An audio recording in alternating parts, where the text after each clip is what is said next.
Dear friends, அடிக்கடி ஹைவேல travel பண்ணக்கூடியவங்களுக்கு சில டிப்ஸ் கூட சொல்லலான்னு பார்க்குறேன். நீங்கள் பெரும்பாலும் குடிக்கிறதுக்கு தண்ணி கையில் கொண்டு போயிடுங்க.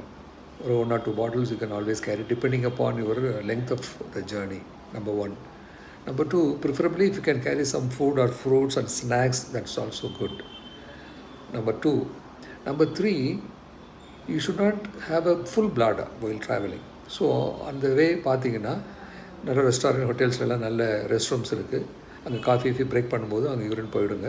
அப்படி இல்லைன்னா there are petrol pumps in which they have clean rest rooms வச்சுருக்காங்க, அங்கேயும் போயிடுங்க. So don't travel with full bladder. That is very, very important. This is what I wanted to tell you. And have a break at every 2 hours for 10 minutes. That's also good. Thank you.